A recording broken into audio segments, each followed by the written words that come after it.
For the past 19 years, Joey Chestnut has spent his 4th of July celebrating in Coney Island, participating in the Nathan's famous hot dog eating contest.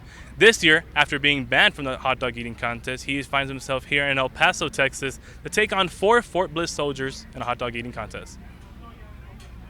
A major change is coming to minor league baseball. The MLBA announced that for the remainder of the season, all AAA teams will be using the automated ball strike challenge system. Now, this gives any player involved in the pitch a chance to challenge the umpire's call. If you look to my left here, we have the eye in the sky, also known as the ABS camera, which will determine the outcome of that pitch just moments after the challenge.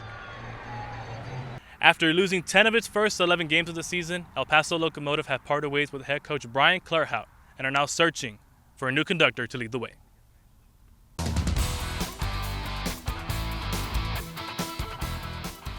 "11 days ago, historic college football conference realignment changes became official. While the changes were good for the SEC, Big 12, Big 10, American Athletic, and the ACC, they weren't so good for the Pac-12 conference. A total of 10 programs left the conference this year. USC, UCLA, Oregon, and Washington are all now part of the Big 10 conference. Arizona, Arizona State, Utah, and Colorado are now members of the Big 12. And there's California and Stanford who have joined the ACC, so that's left the Pac-12 with 2 members, Oregon State and Washington State. And that's left us with the question of what programs will play in the Sun Bowl, a bowl game with Pac-12 and ACC tie-ins. Well, Sun Bowl Association Executive Director Bernie Olivas tells KTSM that 10 schools that left the Pac-12 this year will still play in Pac-12 affiliated bowl games for the next 2 seasons and not in bowl games tied in with their new conferences. These 10 schools are known as Pac-12 legacy members. The ACC will also remain tied to the Sun Bowl for the next 2 seasons. So even with all the drastic changes we saw, the Sun Bowl will look the same this year and for the next. The 91st edition of the Tony the Tiger Sun Bowl will be played on December 31st.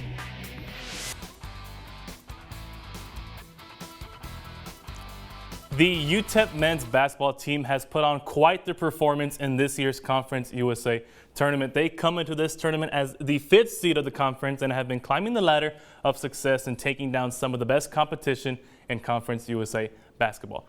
That success would bring the Miners to their first Conference USA championship game since 2011 and to take on Western Kentucky. Now, early in the first half, the Miners would take the biggest point deficit of the game, bringing down 13 points. UTEP would then dig their way out of that hole, and after this Zid Powell 3-pointer, the Miners would bring the game within 1. But after gaining a lead of 6 points, UTEP would finish the first half down by 4 points. Second half of the game would not look any better for UTEP. The Miners held their 1 lead of the half for 8 minutes before Western Kentucky would take that lead back and hold it until the final buzzer.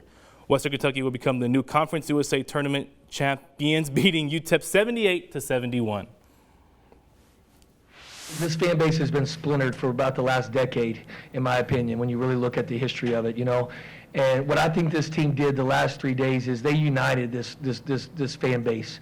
They united UTEP basketball, and that's exactly what had to happen to get this program back to where it belongs. People are proud today, to wear UTEP basketball around the country. People in El Paso, I know, are proud of these guys, and that's going to help us moving forward. That's going to help us in recruiting. That's going to help us in NIL. So UTEP's incredible run in the tournament comes to an end. Now UTEP head coach Joe Golding will focus on trying to bring back as many players from this year's squad for the next season. That is your look at sports. We'll be right back.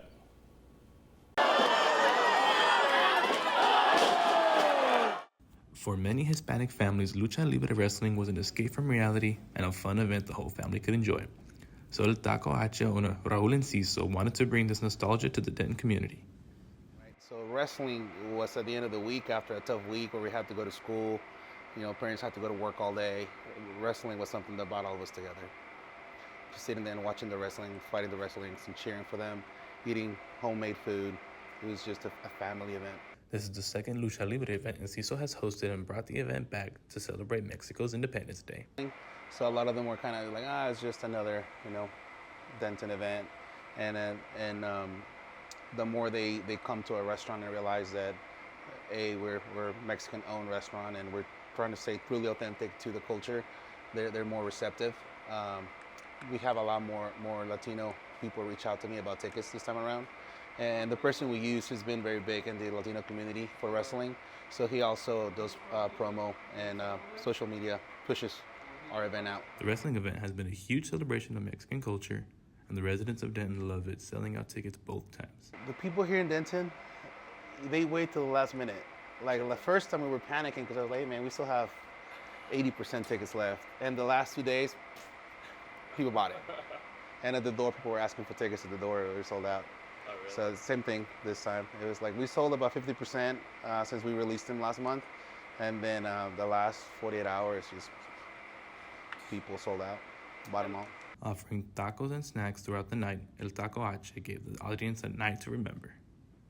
For NTTV, I'm Armando Juarez.